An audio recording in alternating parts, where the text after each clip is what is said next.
बुधवारी 7 ऑक्टोबरला सकाळी 10 वाजण्याच्या सुमारास गुजरात वाहिनीवर उभ्या कंटेनरला धडकून एका दुचाकीस्वाराचा मृत्यू झालाय। धुंदलवाडी ओव्हरब्रिज जवळील मुंबई अहमदाबाद राष्ट्रीय महामार्ग गुजरात वाहिनीच्या 3ऱ्या लेनवर हा अपघात झालाय।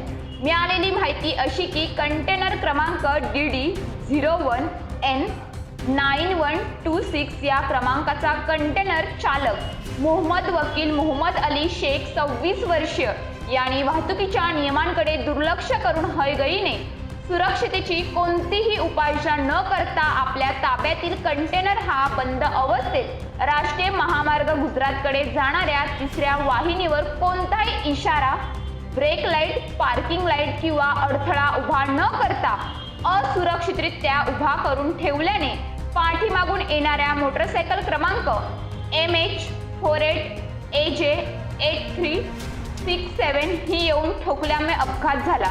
मोटरसायकल चालक ईश्वरसिंह चंदनसिंह कर्नोत 47 वर्षे ह्याच्या डोक्यास, तोंडास, हातापायास आणि छातीस गंभीर स्वरूपाच्या दुखापती झाल्यामुळे त्याचा जागीच मृत्यू झाला। या प्रकरणी तलासरी पोलीस ठाण्यात गुन्हा दाखल करण्यात आला आहे। गुन्हा 220/2024 BNS कलम 106(1) 125 ब सह कलम 122 177 प्रमाणे गुन्हा दाखल करण्यात आला असून गुन्ह्याचा अधिक तपास तलासरी पोलीस ठाण्याचे सहाय्यक पोलीस उपनिरीक्षक JM उमतोल करत आहेत। News police reporter Ashraf Khan, Talasari.